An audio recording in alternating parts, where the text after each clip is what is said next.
പരിപാടിക്ക് അധ്യക്ഷത വഹിക്കുന്നത് യൂത്ത് കോൺഗ്രസ് ഔട്ട്റീച്ച് സെല്ലിന്റെ ജില്ലാ ചെയർമാൻ ശ്രീ എബിൻ മുട്ടപ്പള്ളിയാണ്. അദ്ദേഹത്തെ ഏറ്റവും സ്നേഹത്തോടെ സ്വാഗതം ചെയ്യുന്നു. യൂത്ത് കോൺഗ്രസ് ഔട്ട്റീച്ച് സെല്ലിന്റെ സംഘടന ചുമതലയുള്ള നാഷണൽ ജനറൽ കോഡ് സ്നേഹം നിറഞ്ഞ ഈ തരിയോട് പഞ്ചായത്തുകാരുടെയും ഒരു ഭാഗ്യം എന്ന് തന്നെ നമുക്ക് പറയാം. അപ്പോൾ ഈ ഒരു അവസരത്തിൽ ഈ തരിയോട് പഞ്ചായത്തിലേക്ക് കടന്നു വരികയും ഈ കോളനി നിവാസികളിലേക്ക് കടന്നു വരികയും ഞങ്ങളുടെ പ്രശ്നങ്ങൾക്കും പ്രതിസന്ധികൾക്കും എന്നും ഒരു താങ്ങും തണലുമായിരുന്നു ഞങ്ങളുടെ ഉമ്മൻചാണ്ടി സാറ്. ആ ഉമ്മൻചാണ്ടി സാറിന്റെ പ്രിയപുത്രൻ ഇവിടെ വന്നപ്പോൾ ഞങ്ങൾക്ക് അതിലേറെ സന്തോഷമുണ്ട്.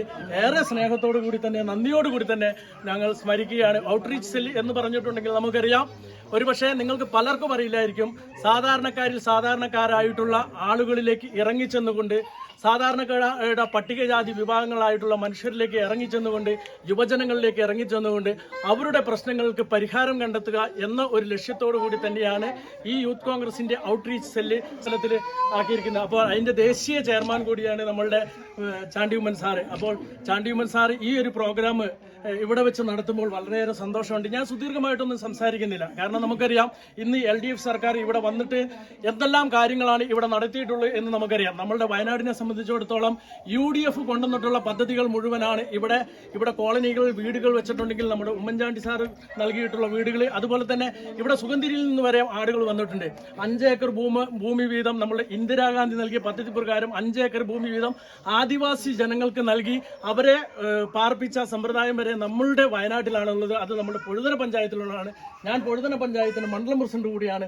അപ്പോൾ ആദിവാസി വിഭാഗത്തിലേക്ക് സാധാരണക്കാരുടെ ഇടയിലേക്ക് ഇറങ്ങിച്ചെന്നുകൊണ്ട് നമ്മളുടെ സർക്കാർ എന്നും ഇടപെട്ടുണ്ട് എന്നതിൽ യാതൊരുവിധ സംശയവുമില്ല. കാരണം നമുക്കറിയാം, ശശീന്ദ്രൻ MLA ഇവിടെ വന്നിട്ട് 7000 കോടി രൂപയുടെ പാക്കേജ് കൊണ്ടുവന്നിട്ട് ആ പാക്കേജ് വരെയും വാക്കുകളിൽ മാത്രം ഒതുങ്ങി തീരുമ്പോൾ ഇവിടെ നമ്മുടെ UDF സർക്കാരാണ് ഇതിനെല്ലാം മുൻകൈ എടുത്തുകൊണ്ട് എല്ലാം പ്രാബല്യത്തിൽ വരുത്തിയിട്ടുള്ളത് എന്ന് നമുക്കറിയാം. ഇവരുടെ വാക്കുകളെല്ലാം ഈ വാക്കുകളിൽ മാത്രം ഒതുങ്ങി തീരുകയാണ്.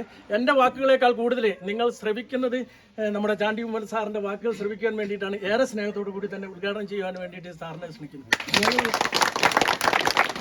എല്ലാവരെയും കാണാൻ പറ്റിയതിൽ അതിയായ സന്തോഷം.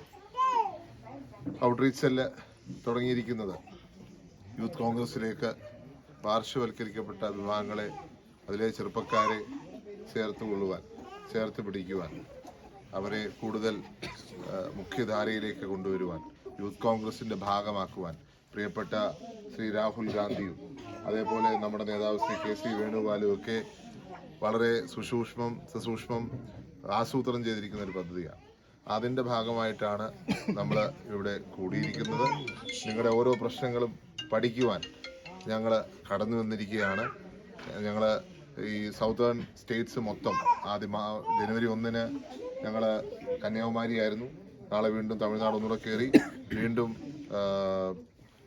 കർണാടകത്തിൽ പോയി ഇതുകൊണ്ട് ഇന്നത്തെ ഈ ടൂർ തീരും. അതിനുശേഷം യാത്ര തുടരുകയാണ് അപ്പം നിങ്ങളുടെ പ്രശ്നങ്ങൾ പഠിക്കാനും നിങ്ങളെക്കുറിച്ച് കൂടുതൽ അറിയാനും എന്തൊക്കെ ചെയ്യാൻ സാധിക്കും, ഞങ്ങളെ സംബന്ധിച്ച് എന്ത് ചെയ്യാൻ സാധിക്കും, ദേശീയ നേതൃത്വത്തിന് അതുപോലെ തന്നെ കോൺഗ്രസ് പാർട്ടിക്ക് എല്ലാം നിങ്ങളുടെ സാഹചര്യങ്ങളെക്കുറിച്ച് മനസ്സിലാക്കി അതിനനുസരിച്ച് റിപ്പോർട്ടൊക്കെ തയ്യാറാക്കി കൊടുക്കുവാൻ കൂടിയാണ് ഞങ്ങൾ വന്നിരിക്കുന്നത്. തീർച്ചയായിട്ടും ഞാൻ നീണ്ട പ്രസംഗത്തിന് അതുകൊണ്ട് തന്നെ മുതിരുന്നില്ല. ഞാൻ രാഷ്ട്രീയവും പറയാൻ ഉദ്ദേശിക്കുന്നില്ല, കാരണം ഇതൊരു രാഷ്ട്രീയ വേദിയെന്ന് ഞാൻ കാണുന്നില്ല. രാഷ്ട്രീയ വേദിക്കപ്പുറം ഇത് നിങ്ങളെ കാണുവാൻ, നിങ്ങളുടെ പ്രശ്നങ്ങൾ പഠിക്കുവാനുള്ള ഒരു വേദിയാണ്. അതുകൊണ്ട് നിങ്ങൾക്ക് എന്തെങ്കിലും പറയാനുണ്ടെങ്കിൽ ഞങ്ങളോട് പറയാനുള്ള വേദിയാണ് അല്ലേ. അവർക്ക് ഒരു നമ്മൾ സംസാരിക്കാൻ ഒരു അവസരം തരണം എന്ന് ആഗ്രഹിച്ചാണ് കടന്നു വന്നിരിക്കുന്നത്. ഒത്തിരിയേറെ കാര്യങ്ങൾ ഈ രാജ്യത്തെ ഏറ്റവും പാർശ്വവൽക്കരിക്കപ്പെട്ട വിഭാഗങ്ങൾക്ക് ചെയ്തിട്ടുള്ള പ്രസ്ഥാനമാണ് ഇന്ത്യൻ നാഷണൽ കോൺഗ്രസ്. ഏറ്റവും അഭിമാനത്തോടെ പറയാൻ സാധിക്കും, ശ്രീ രാഹുൽ ഗാന്ധി ഏറ്റവും അവസാനമെടുത്ത തീരുമാനങ്ങളൊക്കെ ഇവിടുത്തെ ആദിവാസി സമൂഹങ്ങളെ സംരക്ഷിക്കാൻ വേണ്ടിയാണ്, ആദിവാസികളുടെ ഉന്നമനത്തിന് വേണ്ടിയാണ്, ആദിവാസികളുടെ ഇടങ്ങൾ സംരക്ഷിക്കുവാൻ വേണ്ടിയാണ്. അതുപോലെ തന്നെ UPA സർക്കാർ ഉണ്ടായിരുന്നപ്പോഴൊക്കെ ഏറ്റവും പാർശ്വവൽക്കരിക്കപ്പെട്ടവരുടെ അവകാശങ്ങൾ സംരക്ഷിച്ചുകൊണ്ട് എല്ലാ ഫോറസ്റ്റ് റൈറ്റ്സ് ഉൾപ്പെടെ ഇവിടുത്തെ സാധാരണക്കാരന് കൊടുത്തത് മൻമോഹൻ സിംഗും ശ്രീമതി സോണിയാഗാന്ധിയൊക്കെ നേതൃത്വം കൊടുത്ത ഗവൺമെൻറ്റാണ്. തീർച്ചയായിട്ടും ആ ഒരു സാഹചര്യം നിങ്ങൾക്കറിയാം. നിങ്ങളോടൊപ്പം ഞങ്ങളുണ്ട്. എന്ന് മാത്രം പറയുവാൻ അവസരമെടുത്തുകൊണ്ട് നിങ്ങളുടെ പ്രശ്നങ്ങൾ കൂടി കേൾക്കണം എന്ന ആഗ്രഹത്തോടു കൂടി ഞാൻ എൻ്റെ വാക്കുകൾ ചുരുക്കുന്നു. ഈ പരിപാടി ഉദ്ഘാടനം ചെയ്യാൻ പ്രഖ്യാപിക്കുന്നു. വീടിനെ പറ്റി മൊത്തം കഴിഞ്ഞ വർഷം തൊട്ട് തുടങ്ങിയാണ്. അരപ്പണി തുടങ്ങണമെന്ന് തീർന്നിട്ടില്ല, കറണ്ട് ഇല്ല, അങ്ങനെയാണ് ഒരു പ്രശ്നം വന്നിട്ട്. വെള്ളം കുടിവെള്ളമില്ല, കുടിവെള്ളത്തിന്റെ പ്രശ്നം, കറണ്ട് ഇല്ല. എൻ്റെ പേര് വിൽക്കൻ. എൻ്റെ വീടിന് പിന്നെ വീട് എടുത്ത പിന്നെ നേതാവ് ഒരു സംഭവം ചെയ്യില്ല, മൊത്തം വെച്ച് പോകാം വീട്. MLA ചാണ്ടി ഉമ്മൻ സാർ അതുപോലെ തന്നെ വേദിയിരിക്കുന്ന വിശിഷ്ട വ്യക്തികളെ ഞാൻ വന്നിന്ന് ഞാൻ പഠിച്ചതിനെ കുറിച്ച് ഇതിനെ എടുത്തിരിക്കുന്ന ഇവിടുത്തെ മെമ്പറും കൂടിയാണ് ഈ വീട് എടുത്തിരിക്കുന്നത്. ചോർച്ച വന്ന മെമ്പർ എടുത്ത വീടുകളാണ്, ഇവിടുത്തെ മെമ്പറാണ്, മെമ്പറാണ് എടുത്തിരിക്കുന്നത്. അടുത്ത തലശ്ശേരി ചാണ്ടി എന്ന് പറഞ്ഞ ചാണ്ടിയാണ് ആ കാര്യങ്ങൾ ചെയ്തിരിക്കുന്നത്, അതായത് വീട് എടുത്തിരിക്കുന്നത്. എല്ലാം പൊളിഞ്ഞിരിക്കുകയാണ്. ഞാൻ വെള്ളത്തിന്റെ പ്രശ്നം ഞാൻ തന്നെ പരിഹരിക്കാം എന്ന് പറഞ്ഞിട്ടുണ്ട്. മോട്ടോർ നന്നാക്കി അതിന്റെ പൈസ കൊടുക്കാനുള്ള ഞാൻ തന്നെ ഏറ്റെടുത്തിട്ടുണ്ട്. നാളെ വരുന്നല്ലോ മോട്ടോർ അയച്ചു കൊടുത്തല്ലോ. ഇവിടെ ഉള്ളൊരു പൊതുവായൊരു വിഷയമാണ് എങ്ങനെ ഈ ST വീടുകൾ കോൺട്രാക്ടർമാരാണ് എടുക്കുക. എടുത്തു കഴിഞ്ഞ ശേഷം എന്താക്കുന്നത്, ഇപ്പൊ 6 ലക്ഷം രൂപയുടെ വീടാണെങ്കിൽ 3 ലക്ഷം രൂപയ്ക്ക് എന്താക്കുന്നവര് പൊളിച്ചു വിട്ട് അങ്ങനെ ഒരു പണിയുള്ളൂ. എത്രയും ലാഭം പ്രതീക്ഷിക്കുന്ന ആൾക്കാരാണ്. കുറെ ആൾക്കാർ നന്നായി എടുക്കുന്നുണ്ട്. കുറെ പണി തീർയാണ്ട് ഇപ്പൊ മെമ്പറിന്റെ അടുത്ത വീട് തീർന്നില്ല അല്ലേ? തീർന്നിട്ടില്ല. മെമ്പർ മുഴുവൻ പൈസ വാങ്ങിപ്പോയി. അങ്ങനെ ഒരുപാട് പ്രശ്നങ്ങൾ വയനാട് ജില്ലയെ സംബന്ധിച്ചിടത്തോളം അതിന്റെ ഭാഗമായിട്ട് തന്നെയാണ് ഇവിടെ വന്നിരിക്കുന്നത്. ഞാൻ എത്ര വീടുണ്ട് അങ്ങനെ പ്രശ്നമുള്ള? ഒരുപാട് വീടുകളുണ്ട്. ഞാനിപ്പോ 81 വീടുകൾ ഇപ്പൊ പുതിയ കൊടുക്കുന്നുണ്ട്. വീടുകൾ അങ്ങനെ പുതിയ വീട് 81 വീട് വെച്ചിട്ടുണ്ട്. പഴയ വീടുകൾ കുറെ പൊളിഞ്ഞ് നന്നാക്കാനുണ്ട്. കുറെ ഇങ്ങനെ പൊട്ടിക്കിടക്കുന്ന വീടുകളുണ്ട്. പക്ഷെ അതിനൊരു ഫണ്ട് സർക്കാർ തരുന്നില്ല. MLA ഒരു ഫണ്ട് സർക്കാർ തരാത്ത വലിയ ബുദ്ധിമുട്ടാണ്. സർക്കാരിന്റെ ഭാഗത്താണ് ഇത് മുഴുവൻ തെറ്റുള്ളത്. അതിന് സർക്കാർ പൈസ തരുന്നില്ല. ഇവിടെ ഏറ്റവും ചെറിയ പഞ്ചായത്താണ് കേരളത്തിൽ തന്നെ, ഏറ്റവും ചെറിയ പഞ്ചായത്താണ്. 70% വെള്ളത്തിൽ കിടക്കുന്ന പഞ്ചായത്താണ്. 70% വെള്ളം പാണശ്ശേരി സാർ ഇറിഗേഷൻ പ്രൊജക്ടിന്റെ ഭാഗമായി മാറിയാണ്. ഓൺ ഫണ്ടുകളില്ലാത്ത പഞ്ചായത്താണ്. ഓൺ ഫണ്ടുകളില്ലാത്ത പഞ്ചായത്താണ്. പഞ്ചായത്തിന് ഇവർക്ക് കൊടുക്കാനുള്ള ഫണ്ടില്ല. എങ്കിൽ കൂടി നമ്മൾ ലോൺ എടുത്തിട്ടും കാര്യങ്ങളൊക്കെ എന്താക്കുന്നത് ഇവരെ വീട് വെക്കാനുള്ള സംവിധാനം നോക്കിക്കൊണ്ടിരിക്കുകയാണ്. ഇത് ഒരു ആഗോള പ്രശ്നം തന്നെയാണ് വയനാട് ജില്ലയെ സംബന്ധിച്ചിടത്തോളം. അങ്ങനെ ഈ വീടുകൾ എല്ലാം കോൺട്രാക്ടർമാർ എടുത്തിട്ട് എന്താക്കുന്നത് ഇട്ടിട്ട് പോയി. സജിത്ത് എന്ന് പറഞ്ഞ കോൺട്രാക്ട് എടുത്തിട്ടുണ്ടല്ലേ, ആരൊരു വീട് എടുത്തിട്ടുണ്ട്. അവനും എടുത്ത് വിട്ടിട്ട് കുറച്ച് പണി എടുക്കും. പൈസ മുഴുവൻ അവർ വാങ്ങിക്കൊടുക്കും. അവർക്ക് 6 ലക്ഷം രൂപയും കൊടുക്കും. അവസാനം വീടുണ്ടാവില്ല. വീട് അവിടെ ഇവിടെ കുറച്ച് തേച്ച് കോൺട്രാക്ട് പഠിക്കും. അല്ലല്ല, ഇവരുടെ അക്കൗണ്ടിലെ പൈസ വരുന്നേ. ഇവരെ കൂട്ടിക്കൊണ്ട് പോകും. അന്ന് ചെലവൊക്കെ കൊണ്ടുപോയിട്ട് ഇവരെ അടുത്ത് മേടിച്ച് നേരെ കോൺട്രാക്ടർ എടുക്കും, പണിയോടെ കിടക്കും. പിന്നെ ഇവര് ഒരു ട്രൈബൽ സൊസൈറ്റി ഉണ്ടായിരുന്നു, അതിന്റെ പ്രസിഡന്റ് ആയിരുന്നു ഇപ്പോഴത്തെ ഇവിടുത്തെ മെമ്പർ. അപ്പൊ അവരാണ് ഇതൊക്കെ എടുത്തത്. വീട് ഇവര് പകുതി വീട് എടുക്കൂല, പൈസ മൊത്തം വാങ്ങുകയും ചെയ്യും. എല്ലാ വാർഡിലും എല്ലാ വാർഡിലും ഇവരറിയാതെ ഇവരെ കൊണ്ട് ATM കാർഡ് എടുപ്പിച്ചിട്ട് പാസ്ബുക്ക് നിങ്ങൾ മൂപ്പര് പോയി ATM കാർഡ് കൊണ്ട് പോയിട്ട് ബാങ്കിൽ നിന്ന് പോയി പൈസ എടുത്തു പോയി. മെമ്പർ എടുത്ത് പോയി. അവർക്ക് അറിയാതെ നമ്പർ അങ്ങനെ അതെടുത്തു പോയി. ഒന്നാമത് ഭരണ സ്വാധീനം ഉപയോഗിച്ച് എന്താക്കുന്ന ഒരു പോലീസ് സ്റ്റേഷനിൽ വിളിച്ചു പറഞ്ഞാൽ അങ്ങനെ ഒഴിവായി പേടിപ്പിക്കുന്ന സ്ഥിതിയാണ്. സാധാരണ ട്രൈബൽ സൊസൈറ്റി എന്ന് പറഞ്ഞിട്ടുണ്ട്. പരാതികളുണ്ട് ഒരു തരാൻ. പരാതിയല്ല ഇത്. ഇവിടെ നമ്മുടെ കിണറിലെ വെള്ളം കിട്ടുന്നില്ല. ലൈഫിലാണ് ചെയ്യാൻ പറ്റുക. സർക്കാരിലേക്ക് അപേക്ഷ കൊടുത്ത് ലൈഫിലാണ് ചെയ്യാൻ പറ്റുക. പെൻഷന്റെ കാര്യത്തിൽ തീരുമാനം ഉണ്ടാക്കാം. എനിക്ക് പരിഹരിക്കുന്ന പ്രശ്നങ്ങൾ ഞാൻ പരിഹരിച്ചോളാം. ഞാൻ പറഞ്ഞു കണ്ടു ഈ വീടിന്റെ കാര്യങ്ങളൊക്കെ ഞാൻ കണ്ടു. കോൺട്രാക്ടറെ വിളിച്ചിട്ടുണ്ടെന്ന്. ആ പ്രശ്നങ്ങൾ ഞാൻ പരിഹരിച്ചോളാം. ഞാനിപ്പോഴാണ് ഞാൻ ഇടയ്ക്ക് വരലുള്ളതാണ് കോളേജിൽ. സാധാരണ എന്റെ വണ്ടിയിലാണ് പ്രസവം വരാൻ നടക്കല്. ഈ കോളേജിൽ മുഴുവൻ കൊള്ളിക്കാർ എന്റെ വീട്ടിലെ വരല്. 3 പ്രസവമായി നടക്കുന്നത് എന്റെ കാറിന്റെ ഉള്ളിൽ. അപ്പൊ ഞാൻ തന്നെ കോളനി കംപ്ലീറ്റ് നോക്കില്ല. എല്ലാവരും എന്റെ വീട്ടിലാണ് എത്തല്. ഈ കോളനി കുറെ ഡിസ്റ്റൻസ് ഉണ്ട് എന്റെ വീടുമായിട്ട്. 5-8 കോളനി മുഴുവൻ ഞാനാ നോക്കി. ഇപ്പൊ ഒരു മരണം നടന്നപ്പോ മരം വെച്ച് ഞാനായിരുന്നു എല്ലായിടത്തും ഞാൻ ഇവിടെ എത്തലുണ്ട്. പക്ഷെ ഈ ഒരു കോളനിയിൽ നമ്മൾ കുറച്ച് ജിജോയ്ക്കുള്ള കോളനിയാണ്, ഇവര് ജോഷിക്കുള്ളതാണ്. അപ്പൊ ഞാൻ നോക്കിക്കോളാം, കാര്യങ്ങൾ ചെയ്തോളാം. ഞാൻ ഇവിടെ വന്ന് കാര്യങ്ങൾ പഠിച്ചിട്ടുണ്ട്. ഞാൻ ഇടപെടും എന്തായാലും. അതുകൊണ്ട് സാർ ഒരു കാര്യം കൂട്ടുണ്ട്. ഇവിടുത്തെ ഒരു കൊച്ചിന്റെ കണ്ണിന് പ്രശ്നമുണ്ട്. ചെറിയ കുഞ്ഞാണ്, 5-6 മാസമായിട്ടുള്ളൂ. ഇവിടെ തന്നെ ഇവിടെയുള്ള കുട്ടിയാണ്. ഇവിടെയുള്ള കുട്ടി. എന്താ പ്രശ്നം? മണിന്റെ മോന്റെ കുട്ടിയല്ലേ? അല്ല, മണ്ണിന്റെ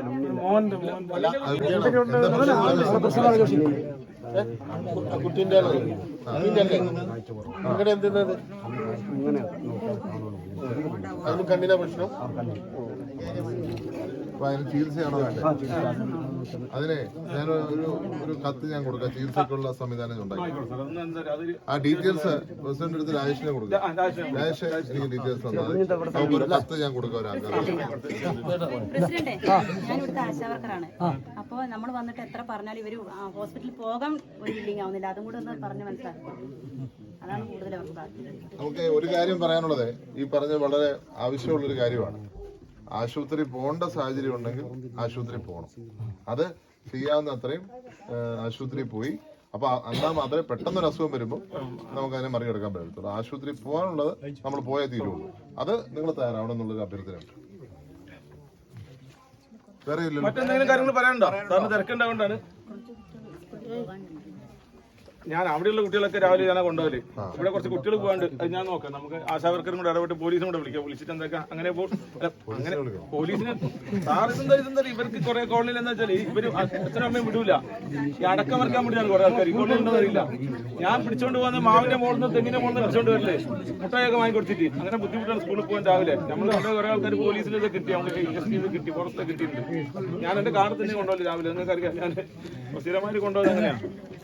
കുറെ ഈ ഒരു കോളനി നമ്മൾ എത്തിപ്പോകുന്ന കാര്യമായിട്ട് എത്തുന്നില്ല. ഞാൻ ശ്രദ്ധിച്ചോളാം. കോളനിയിൽ സ്കൂളിൽ പോകുന്ന പിള്ളേർക്ക് കൊണ്ടുപോകാനുള്ള തീരുമാനം ഉണ്ടായിക്കോളാം. ലൈറ്റ് ഇങ്ങോട്ട് കിട്ടുന്ന പോലെ പിന്നെ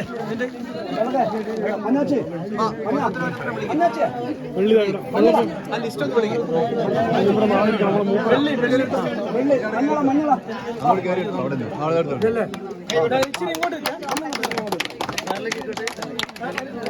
പേര് വിളിച്ചോ. മഞ്ഞള വെള്ളം താഴെയിടോ. വിളക വിളക വെള്ളനും വിളക ഇങ്ങോട്ട് വാ. വെള്ള വെള്ളച്ചാ അതാ ഇങ്ങോട്ട് വാ. ഇങ്ങോട്ട് വാ. വിളകച്ചിമ്പൂരി ശങ്കരൻ ശങ്കരൻ ഇങ്ങോട്ട് തിരികെ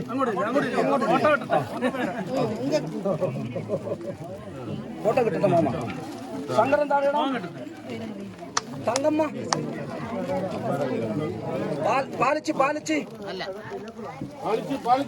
പാലിച്ച് വെളിച്ച് വെളിച്ച് പാലിച്ച് വെളിച്ച് പത്മിനി പത്മിനി അതൊക്കെ കമ്പിയാ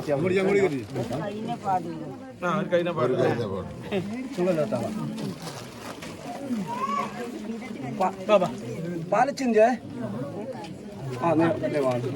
പാലച്ചിന്റെ അവിടെ കൊടുത്തേക്ക് കേട്ടോ.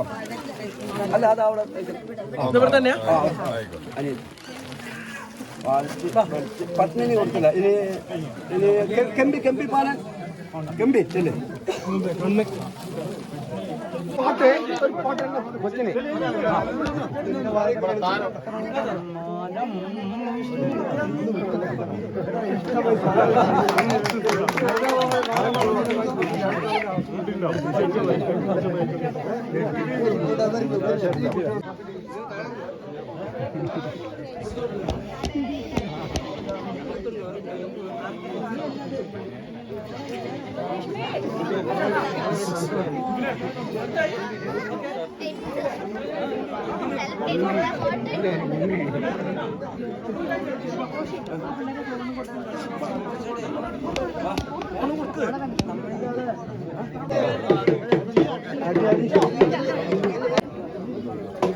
ഫോൺ തന്നെ എടുത്താലോ.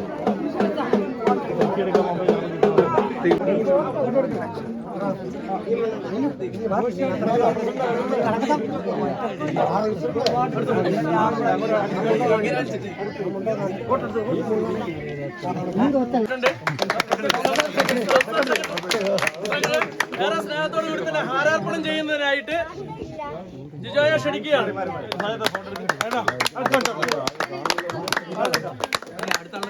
അതുപോലെ തന്നെ അടുത്തതായി